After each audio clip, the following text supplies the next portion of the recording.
Hi bazali bami sitho, welcome to Umkhosi noMagatsheni. I am uMagatsheni. So Umkhosi wethu namhlanje bazali bami sitho, it's about ex-husband akaVuyokazi Ciweni, which is uChef Xolani. I know a lot of people they do not like when I say yes ex-husband, but guys, we know mos ukuthi umshado wesintu amalobolo it is recognized a court, or is it recognized umthetho wase South Africa. So that means uChef Xolani noVuyokazi, they were once married because uChef Xolani did pay ilobola, even though it was not fully paid, but he did pay ilobola, whatever amount he paid, but he did pay ilobola. And engathi bokuthiwa ukhiphe 28k, I do not know bebamtshaje emalini, but bebakayikhiphile imali. So guys, remember there was a time whereby the ubaby mama kaChef Xolani, mama kagirl, bekakhuluma on one of the biggest bloggers on Facebook, or one of the biggest bloggers in South Africa, which is uLady Londi,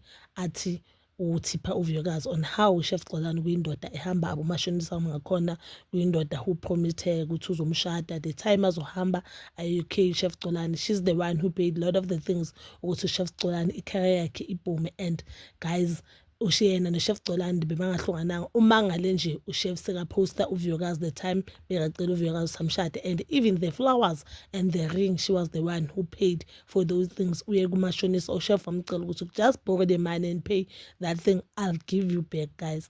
And guys, I don't know ukuthi why abantu abaningi they are shocked ukuthi ugirl uyilile, because mina I for one I'm not shocked.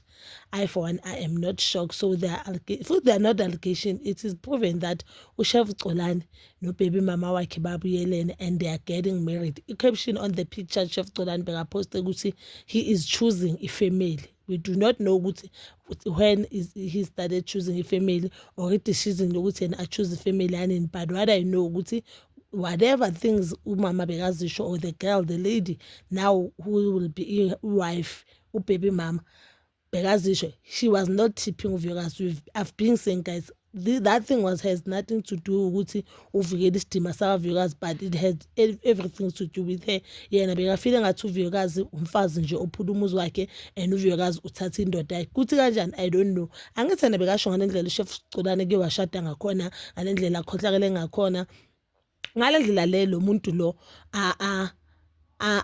angafuni bona enye intombazane yaphezulu ngakhona. Mina ngahle ngayibona the time I exposed the last conservation uChef Xolani abenayo noChef Xolani, bokubonakala ukuthi she wanted to prove to uVuyokazi ukuthi no what le ndoda ayikuthanda. And how can you take that man, the man that you claim ukuthi akathandi umuntu, uzithanda yena ayi-one, the man that wathathe yakhe imali wayelobola omunye umfazi, wathathe yakhe imali wathengela omunye umfazi ama-flowers wena angakazi wakuthengela, umthatha kanjani back. And guys, they're expecting baby number 2. I guess now umsebenzi kagirl kuzoba ukwenza abantwana bese uChef alo kafunana ne-soulmate yakhe. Remember guys, I think 2 weeks back, if not 3 weeks back, I did report ukuthi uChef Xolani bathi kuma-DM kaMbali Sikhosana, uMbali lo asiphekeleni umyeni wami. So I guess uChef is on internet hunting for his soulmate yakhe, or hunting for a future wife. Yena uloku uhleli nje ngezwi, ngoba even now being engaged, guys, doesn't mean ukuthi you are married. Ize ingcono indaba yamalobolo, bekuyoba ngcono ngabe kuthiwa sakakhokha ilobolo lelo walikhipha kuboVuyo, akakhokhanga lelo lobolo. But I do not wanna lie, I've seen a lot of people that are very disappointed. I am not disappointed, and I've been saying and a lot of people they were saying Tina silimela uVuyokazi. It seemed like Tina we are against the women. Mina I for one I was saying, and I'm still saying, if you wanted to tip uVuyokazi, why didn't you DM her or uDM uVicky? Okay fine, we are saying uVuyokazi ebofuna ukumkhipha out of danger. Angithi mafuna ukukhipha out of danger utshela mina, do not go to a blogger.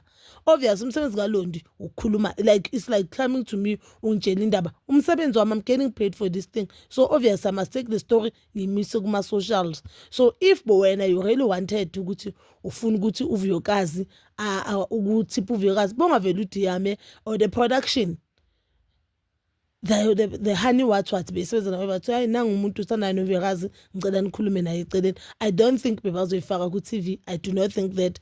Ngibonga DM umama kaVuyokazi une-Instagram. No, you decided to take the news and uyimukise ku-blogger. Obviously the blogger will do umsebenzi wakhe. Now you went back to your husband or to your baby daddy outside ku-blog uzosho, you know what, this guy is asking for forgiveness, this guy wants some love back. No, so uthulile, we are paying a happy family. They have a fast, guys. abafazi. But bazama mzithu, that is all for now. Please don't forget to like, subscribe, share, and hit that notification button. Nginithanda ukuya nokubuya.